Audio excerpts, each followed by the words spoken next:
मित्रों, नमस्कार।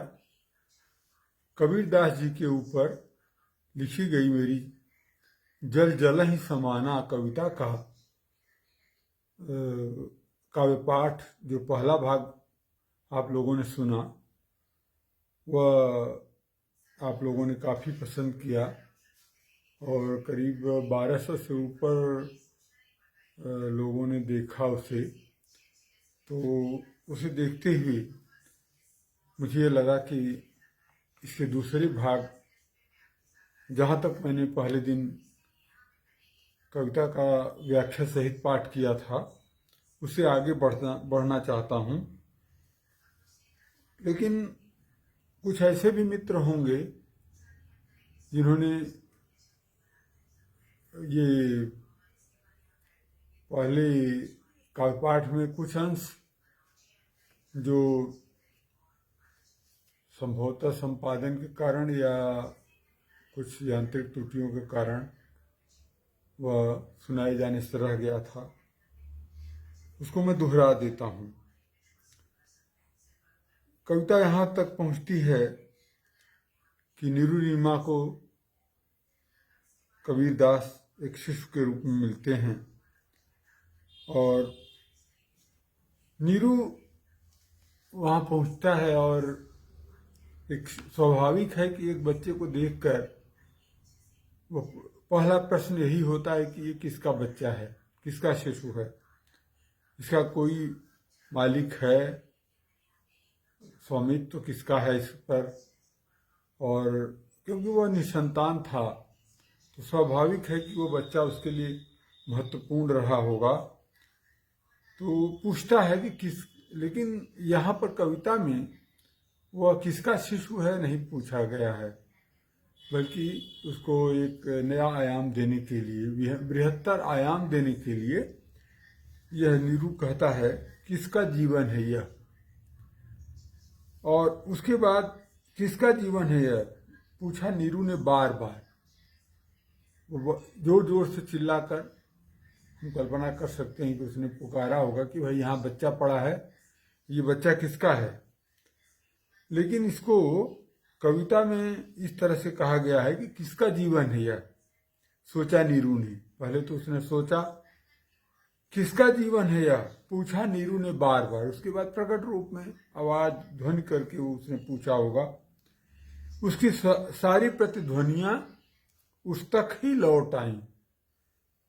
कोई उत्तर नहीं मिला क्योंकि अगल बगल कोई नहीं था। वह उस शिशु को वहां लिटाने वाला जा चुका था और स्वाभाविक है कि वह निर्जन और एकांत में पड़ा रहा होगा। यह मेरे लिए है। अब उसके बाद स्वाभाविक है कि जब कोई नहीं दिख रहा है तो एक बच्चे को, एक जीवित बच्चे को, शिशु को वो छोड़कर नहीं जा सकता था। एक मनुष्य होने के नाते भी नहीं जा सकता था और एक संतानहीन दंपति होने के कारण भी उसके लिए संभव नहीं था कि वो एक अवसर, उसके लिए एक अवसर भी था एक शिशु को पाने का। तो स्वाभाविक है कि वह वहां से नहीं जाएगा। तो उसकी प्रतिध्वनियां उस तक ही लौट आई। तो पूछने का जब दायित्व उसका था, उसने पूछा, देखा कि कोई नहीं, अगल बगल कोई नहीं है, और तो उसको लगा कि नहीं, यह अब मुझे ही इसकी जिम्मेदारी संभालनी होगी। और उसकी सारी प्रतिध्वनियां उस तक ही लौट आई, ये कविता कहती है। फिर वह अपने दायित्व को समझता है और उसको लगता है कि नहीं, ये मेरी जिम्मेदारी है कि मैं इस बच्चे को देख रेख करूं। ऐसा भी हो सकता है कि उसकी माँ जो है उसी तालाब में डूब गई हो, लोक मन कुछ भी सोच सकता है, या कहीं चली गई हो, या उपेक्षित उसको छोड़ दिया गया हो और जहाँ उसे मिला वहाँ उसको मिलने की उम्मीद नहीं थी। यह मेरे लिए है। उसने आसमान की ओर कृतज्ञता से भरे अपने दोनों हाथ उठाए, क्योंकि वह जरूरतमंद था, संतानहीन था। तो उसने इसको ईश्वर के उपहार के रूप में लिया, भार के रूप में नहीं लिया। तो यही यहाँ कविता कहना चाहती है। वह कहता है कि यह मेरे लिए है। उसने आसमान की ओर कृतज्ञता से भरे अपने दोनों हाथ उठाए और झुक गया धरती की ओर उठाने के लिए एक अपूर्व दिव्य शिशु, और कवि को उठाने के लिए झुक गया, जो किसी का नहीं है सबका है। यहाँ पर एक सूक्ति वाक्य आता है कि जो किसी का नहीं है सबका है। हमारी परवरिश निजता के साथ होती है। हमारी माँ और हमारे पिता और हम एक निजी संपत्ति की तरह दूसरे के सामाजिकता बाद में विकसित होती है। बृहत्तर परिवार की ओर हम बाद में बढ़ते हैं, लेकिन पहला तो परिवार है, माता पिता हैं, फिर कुटुंब आता है, फिर समाज आता है, फिर देश आता है, फिर मानव जाति आती है। तो धीरे धीरे विकास होता है। लेकिन यहाँ जो किसी का नहीं है सबका है, किसी एक का नहीं है। आशय ये है कि जो किसी एक का नहीं है सभी का है। वह एक मनोवैज्ञानिक है। निजता, जो संकीर्ण निजता होती है, उससे आशय है किसी एक का, और बृहत्तर निजता जो है सभी का है की ओर ले जाती है। आसमान ने कहा जो किसी का नहीं है सबका है। ये पूरी मानव जाति का शिशु है। आसमान ने जैसे कहा उसे, फिर आसमान ने कहा कि मेरी धरती पर जो भी जन्मा है मेरा है, मेरी ओर से है। आसमान में यहाँ पूरा ब्रह्मांड और अनंत अंतरिक्ष सब आ जाएगा, पूरा संपूर्ण अस्तित्व आ जाएगा। यहाँ आसमान जब कहा जा रहा है तो परमात्मा के पर्याय के रूप में भी है, प्रकृति के पर्याय के रूप में भी है, ब्रह्मांड के रूप में भी है। तो मेरी धरती पर जो भी जन्मा है संपूर्ण अस्तित्व के रूप में भी है, वह मेरी ओर से है, विरासत है, प्रतिनिधि है संपूर्ण अस्तित्व का। दोहराया ब्रह्मांड ने बार बार, जो किसी का नहीं है सभी का है। सारे मायावी जोड़ तोड़ और अंकों की भीड़ के लिए यह सिर्फ एक मानव शिशु ही नहीं, एक विराट शून्य है, सत्य स्फुरलिंग। काल जनित विकृतियों के, इतिहास की दुखती स्मृतियों के, उन्मादों, अपराधों, पापों और दुर्घटनाओं के सारे प्रदूषणों का अंत है यह। ये कोई एक साधारण शिशु नहीं है, एक प्रश्न चिन्ह की तरह, विराट प्रश्न की तरह है, विराट उत्तर की तरह है, और एक विराट शून्य है। ये विराट शून्य, वह उसका पिता कौन है, उसकी माँ कौन है, वो सारे का अंत है। सारी परंपराओं है, किस जाति का है, किस कुल का है, उससे भी सबसे मुक्त है वो। तो यहाँ विराट शून्य है। शून्य जैसे शून्य से गुणा करने पर शून्य ही आता है और सारे अंक समाप्त हो जाते हैं, उसी तरह है ये। एक विराट शून्य है, सत्य स्फुरलिंग। काल जनित विकृतियों की, जो काल से जनित विकृतियां हैं, और इतिहास की दुखती स्मृतियों की, उन्मादों, अपराधों, पापों, दुर्घटनाओं के सारे प्रदूषणों का अंत है यह किसी का नहीं है सभी का है। फिर आगे कविता बढ़ती है, यह किसी का नहीं है सभी का है, सबके लिए, सब कुछ की ओर से। भटके समाज के हर गणित को शून्य करता हुआ, निरस्त करता हुआ सारे गलत। किसी एक का नहीं है सभी का, यह किसी एक का नहीं है सभी का है, सबके लिए है, सब कुछ की ओर से है। भटके समाज के हर गणित को शून्य करता हुआ, निरस्त करता हुआ सारे गलत। जीवन छलका ज्यों मानव जात की रुद्ध दीवारों वाली सारी परंपराएं तोड़। जीवन जैसे छलक उठा हो, रुद्ध दीवारों वाली, बंद दीवारों वाली, संकीर्ण दीवारों वाली, रोकने वाली दीवारों वाली सारी परंपराओं को छोड़कर पूरे सागर के जल में विलीन होने के लिए, पूरी सागर के जल में विलीन होने के लिए जीवन से मिला, ज्यों जल मिला जल से। जीवन जैसे जीवन से मिल गया हो, केवल जीवन मिला और जीवन से मिल गया। ज्यों जल मिला जल से, जैसे पानी पानी में जल से मिलता है, उस तरह से मिला।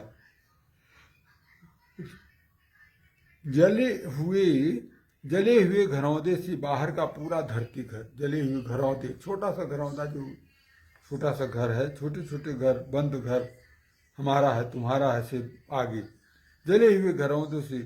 कबीरदास जी कहते हैं कि जो घर जा रहे अपना चले हमारे साथ।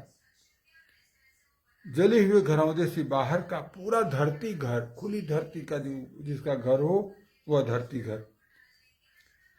पत्थर और पत्तों की छत नहीं जिसकी, पत्थर और पत्तों की छत जिसकी नहीं है। छत आलोक गर्भा, आलोक के गर्भ, आलोक गर्भ की गर्भ वाली, प्रकाश के गर्भ वाली उन्मुक्त अंतरिक्ष की छत है। पत्थर और पत्तों की छत नहीं है। जो संसारी छतें होती हैं पत्थरों और पत्तों से, कंक्रीटों से बनी हुई, वह धरती, वह छत नहीं है इसकी। जो कबीर का घर, नया घर है, छत आलोक गर्भा, उन्मुक्त अंतरिक्ष की, उन्मुक्त अंतरिक्ष की छत है, विराट। उस अस्तित्व से जुड़ा अर्थ, उस विराट जो अस्तित्व है जीवन का, उससे जुड़ा हुआ अर्थ है, जो है और अटता नहीं देह और पन्नों के भीतर, जो है लेकिन देह और पन्नों के भीतर नहीं अटता है। मन की निर्द्वंद्व फड़कन उल्लास असीम, मन की निर्द्वंद फड़कन, एकदम द्वंद रहित फड़कन, उल्लास रहित, उल्लास असीम, असीम उल्लास से भरी हुई। कहाँ तक मैं हूँ, कितना हूँ, कुछ नहीं पता। उस होने के समानांतर जो संकीर्ण होना है, जो सांसारिक होना है, जो सभ्यतागत होना है, जिसमें कि एक निर्धारित व्यक्तित्व दिया जाता है, उससे अलग समाज जम उल्लुओं की जमात, समाज उसके सामने जो विराट जो बोध है, जीवन बोध है, अस्तित्व बोध है, उसके सामने जो सांसारिक अस्तित्व बोध है, उसको जीने वाला जो समाज है, जैसे उल्लुओं की भीड़ है, जमात है। अंधेरे खोहों में छुपी हुई, जो अंधेरे कंदराओं में, खोहों में, गुफाओं में जैसे बंद हो, छिपी हुई हो, रोशनी से का सामना नहीं कर पा रही हो, या उल्टे लटके चमगादड़ों की फौज, या ऐसे चमगादड़ों की फौज जो उल्टे लटकी हैं, उल्टे दुनिया को उलट कर देख रहे हैं, जहां से देखना चाहिए वहां से नहीं देख रहे हैं। बर्बर और रक्त पाई, बर्बर और रक्त को पीने वाली जो चमगादड़, कैसे चमगादड़ हैं? बर्बर और रक्त पाई, झगड़ा करने वाले, एक दूसरे की हत्याएं करने वाले, एक दूसरे का अपमान करने वाले, एक दूसरे के बारे में बुरा सोचने वाले, ये जो बर्बरता है, असभ्यता है। रक्त पाई, रक्त पीने वाले हैं, चूसने वाले, शोषण करने वाले, अपमानित करने वाले, निंदित करने वाले। नीरू घर लाया उसे, संपूर्ण मानव जात की ओर से उपजा मुक्त और दिव्य शिशु। नीरू घर लाया उसे, उस शिशु को संपूर्ण मानव जात की ओर से उपजा, जो केवल एक परिवार और एक महिला की ओर से नहीं था, संपूर्ण मानव जात की ओर से उपजा था। मुक्त और दिव्य शिशु, एक मुक्त और दिव्य शिशु। नीरू एक विदेह पिता, एक बिना देह का पिता, जिसके शरीर से कबीर का शिशु का जन्म नहीं हुआ है, विदेह पिता है। लेकिन नीरू एक विदेह पिता, पिता आत्मा से, लेकिन आत्मा से पिता है वो, उसकी करुणा से, अपनी संवेदना से, उसकी मोह से और उसकी अपनी अतृप्ति से उसका पिता है।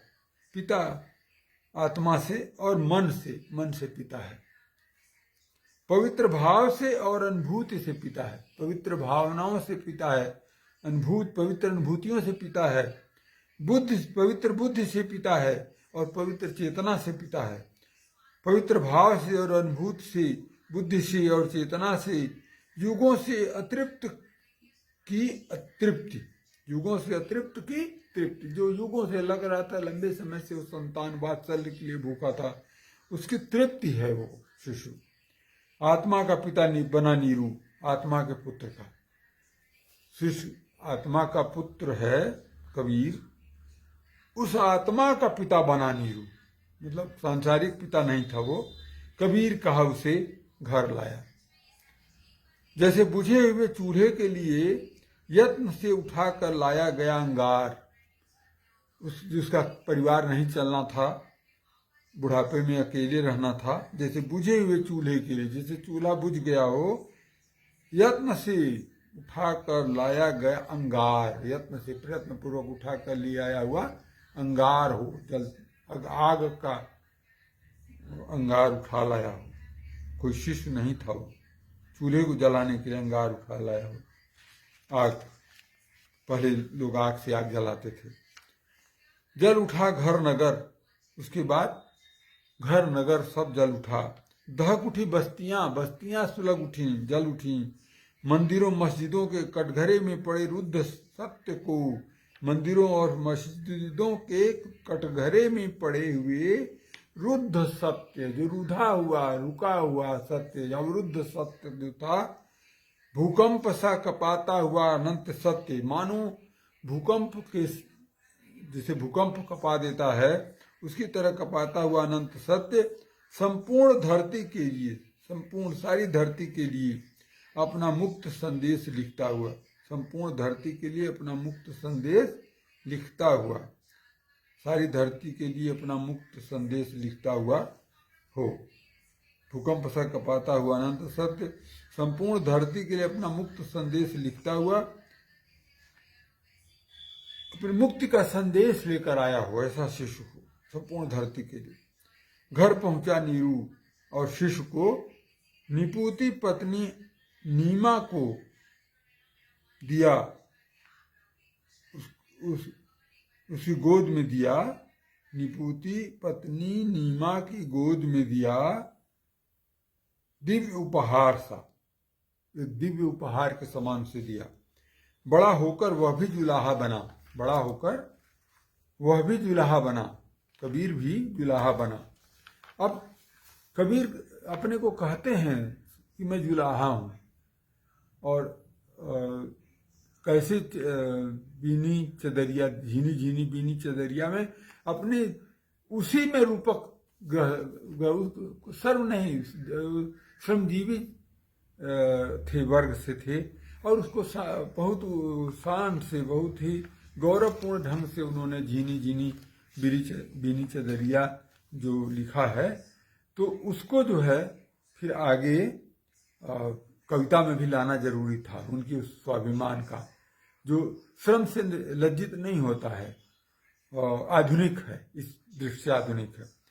लेकिन सिर्फ देह का नहीं, नंगी मानवता की आत्मा का भी। यहाँ कविता आगे कहती है, बड़ा होकर वह भी जुलाहा बना, जुलाहा तो बना लेकिन सिर्फ देह का नहीं, देह के वस्त्र बुनने वाला जुलाहा नहीं था, नंगी मानवता की आत्मा का भी जुलाहा बना। उसके बुने वस्त्रों की रुई चेतना की थी, कविता जो है उड़ान में है, उसके बुने वस्त्रों की रुई चेतना की थी, चेतना की रुई थी कबीर की। उस और सूत विचार के, विचार के सूत, विचार के तार कहा जाता है कि बहुत महीन होते हैं, और इसलिए उसकी उपमा दी गई है। और सूत विचार के थे, तर्कों के तकल्ले पर काते गए विचार, लेकिन ऐसे विचार थे जो तर्कों के तकल्ले पर काते गए थे। उसको जब ऐठन दी जाती है, काते, उसको कातना कहते हैं, काते गए विचार। उसके वस्त्रों के ताने सत्य के थे, उसके वस्त्रों के ताने सत्य के थे, और बाने प्रेम की। ताने, ताना बाना, काहे का ताना काहे का बाना, और तो यहाँ पर ताने सत्य के थे और बाने प्रेम की। सत्य और प्रेम दोनों कबीर में मिलता है। सत्य और प्रेम के ताने बाने से बुना उसने एक नया दिव्य वस्त्र, सत्य और प्रेम के ताने बाने से बुना उसने एक नया दिव्य वस्त्र, एक नया ईश्वर विद्रोही और असंतुष्ट, एक नया ईश्वर विद्रोही और असंतुष्ट, बिके हुए संकीर्ण ईश्वर के खिलाफ। एक जो संकीर्ण ईश्वर, जो लेन देन पर आधारित था, हम आपको देंगे, इतना देंगे, हमारा पाप छुड़ा से मुक्ति दे दीजिए, ये इतना चढ़ाएंगे तो इतना हमको ये काम कर दीजिए। तो जो व्यापारिक आदान प्रदान वाला जो ईश्वर विकसित हो गया था, उससे अलग एक नया ईश्वर विद्रोही और असंतुष्ट उसने बुना, उसने एक नया दिव्य वस्त्र, एक नया ईश्वर, विद्रोही और असंतुष्ट बिके हुए संकीर्ण ईश्वर के खिलाफ। बिका हुआ ईश्वर था उससे अलग एक आत्मिक स्वाभिमान था। कबीर का राम जो है वो स्वाभिमान का, आत्मा का स्वाभिमान की तरह है और वो अलग है। एक आत्मिक स्वाभिमान सा ईश्वर उसने रचा और मुक्त हस्त बांटा अपना क्रांतिकारी ईश्वर। मुक्त हस्त बांटा अपना क्रांतिकारी ईश्वर। भूखे नंगों के बीच, अज्ञान में पड़े ज्ञान के अंधों के बीच, अज्ञान में पड़े ज्ञान के अंधों के बीच सर्वव्यापी को किया सर्वसुलभ। संत मत के प्रवर्तक थे कबीरदास जी, तो उन्होंने यहाँ उनकी उस भूमिका की कविता जो है बताती है कि भूखे मुक्त हस्त बांटा अपना क्रांतिकारी ईश्वर, भूखे नंगों के बीच, जो भूखे थे नंगे थे उनके बीच, अज्ञान में पड़े ज्ञान के अंधों के बीच, जो अज्ञान में पड़े हुए ज्ञान के अंधे थे, जो उसको देख नहीं पा रहे थे, उनके बीच सर्वव्यापी को किया सर्वसुलभ। जो सर्वव्यापी जिसको कहा जा रहा था उसको सर्वसुलभ किया, सभी को बताया कि देखो भाई इतना आसान है उस तक पहुंचना। अदृश्य को किया दृश्य, जो निर्गुण है उसको दृश्य किया, प्रकट किया, आत्मा के भीतर प्रकट किया। और यह नहीं है कि वो निर्गुण को किसी निर्गुण के पास भेज रहे थे, वह जो है अपने भीतर ही देखने को कह रहे थे। तो उन्होंने निराकार को अपने भीतर दिखाकर अपने आत्मा के भीतर ही देखने का, और जल में कुंभ, कुंभ में जल है, बाहर भीतर पानी, फूटा कुंभ जल ही समाना यह कथो ज्ञानी।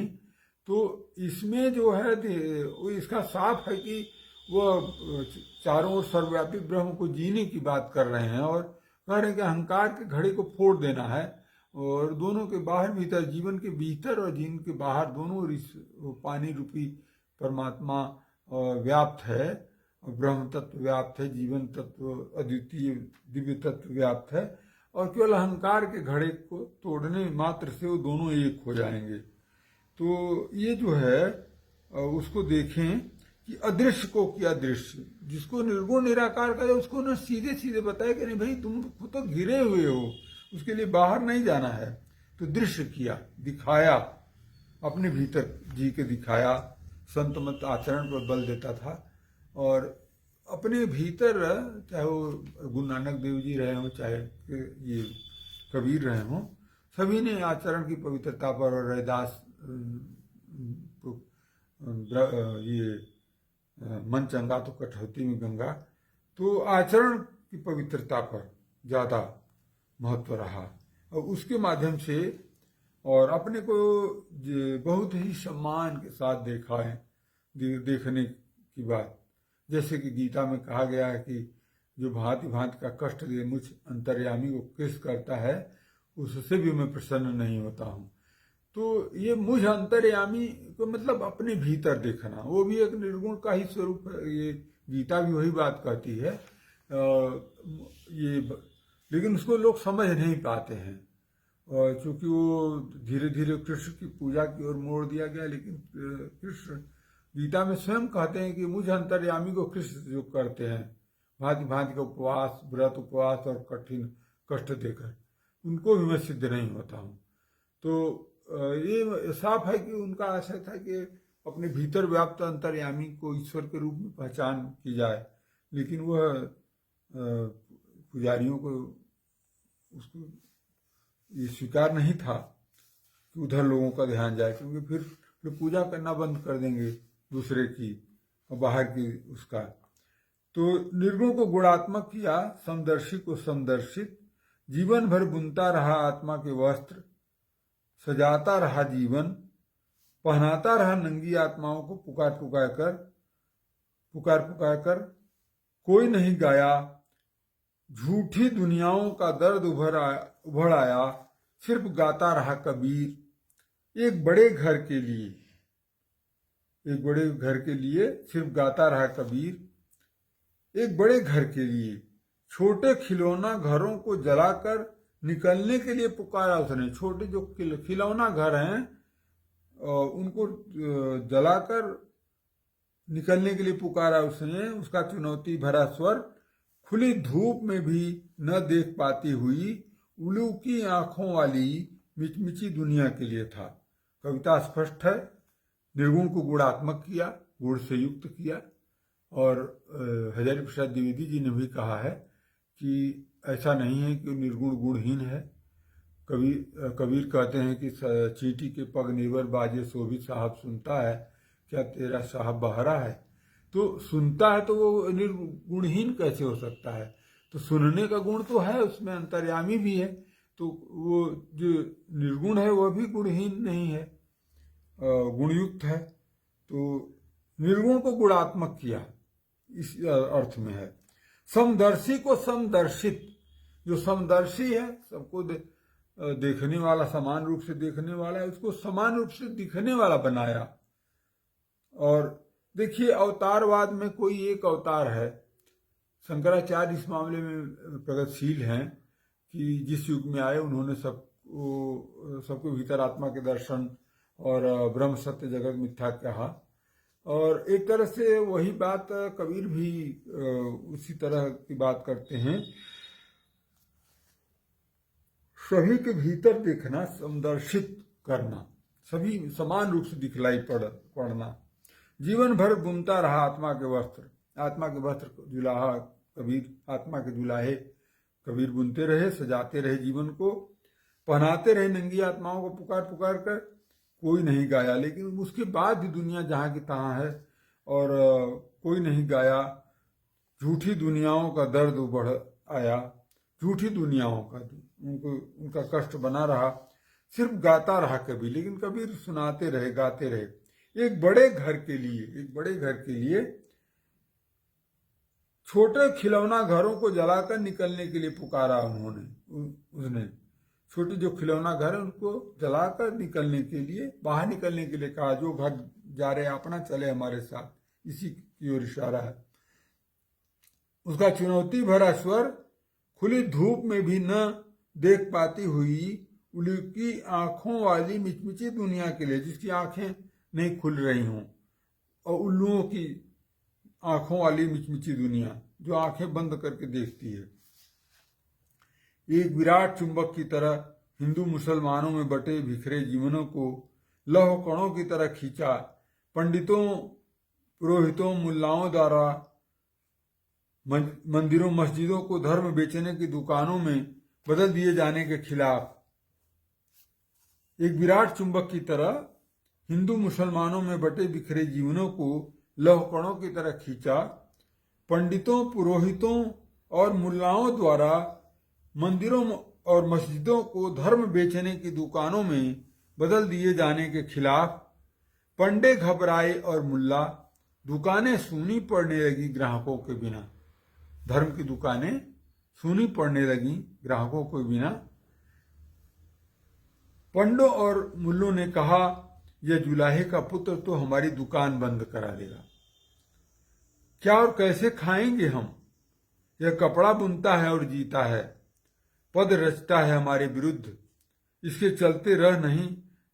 रहते चल नहीं पाएगा लोक आस्थाओं पर टिका हुआ हमारा सनातन व्यापार।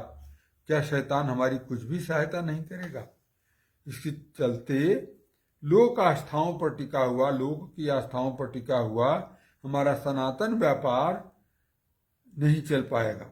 ये स्वावलंबी थे कबीर और कपड़ा बुनते थे और आजीविका उससे चलती थी, भिक्षा नहीं मांगते थे। और यहाँ जुलाहे का पुत्र बहुत सोच समझकर प्रयोग किया गया है। भारत में जाति से और भी पुकारने, किसका बेटा है तो जाति सूचक शब्द का प्रयोग करके उसका बेटा है। जाति प्रकारांतर से जाति भी बताने का रिवाज है। तो यहाँ जुलाहे का पुत्र तो हमारी दुकान बंद करा देगा, और कबीर नहीं बंद कराएगा। उसको जुलाहे का पुत्र में अपमानित करने का भी बोध रहता है कि ये कैसे आध्यात्मिक हो गया। तो यहाँ पर जुलाहे का पुत्र एक इसी प्रथा की ओर इशारा करने के लिए है कि भारत में ये भी एक सच था। और क्या शैतान हमारी कुछ भी सहायता नहीं करेगा? यहाँ पर धर्म का जो वास्तविक स्वरूप है और आत्मा परमात्मा का जो संबंध है, प्रकृति और मनुष्य का जीवन का जो संबंध है, उससे अलग एक काल्पनिक सभ्यता और ऊंच नीच के आधार पर बनी हुई सभ्यता, और उसका जो धर्म है वो ऊंच नीच पर आधारित है। तो विचलन है, विकृति है। तो उसी विकृत को शैतान की ओर से कहा गया है। क्या शैतान हमारी कुछ भी सहायता नहीं करेगा? तब वे बादशाह के पास गए। यहाँ पर राजनीति जो है ये भी ऊंच नीच का है, करती है। बादशाह के पास जाना तो प्रतिनिधि के रूप में, शैतान के प्रतिनिधि के रूप में बादशाह के पास एक कहाँ जाएंगे? शैतान हमारी सहायता करे तो बादशाह से मरवाया जाए इसको। तब वे बादशाह के पास गए। बादशाह ने बुलाया और देखा, वह उन सभी से सुंदर, भव्य और पवित्र था जो चाहते थे उसके विरुद्ध मृत्यु का आदेश। लेकिन यह कविता जो है बादशाह को दूसरी नजर से दिखवाती है। वह जो है देखता है कि अरे एक प्रभाव होता है, प्रभावमंडल कबीर का जरूर रहा होगा अच्छा, और भावनाओं का चेहरे पर भी विकिरण होता है। तो उसने प्रभावित किया होगा जब देखा होगा कबीर को कि अरे ये तो बहुत अच्छा आदमी लग रहा है, कोई संत है, महात्मा की तरह लग रहा है। तो वो जो है उसने सोचा कि जो चाहते थे उसके विरुद्ध मृत्यु का आदेश जो चाहते थे उससे वास्तविक लगा हुआ प्रभाव, जो राजा के ऊपर, बादशाह के ऊपर जो प्रभाव पड़ा कबीर का, वो बहुत अच्छा था। तब वो धर्म संकट में पड़ा, तब वो धर्म संकट में पड़ गया।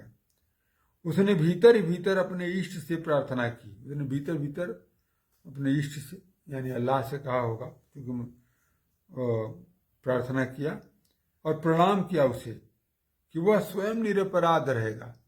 राजा था, बादशाह था, चाहता तो कहता कि इसकी गर्दन उड़ा दो, तलवार चल, किसी सैनिक से कहता कि इसको मार डालो, तो मार दिए जाते कबीर।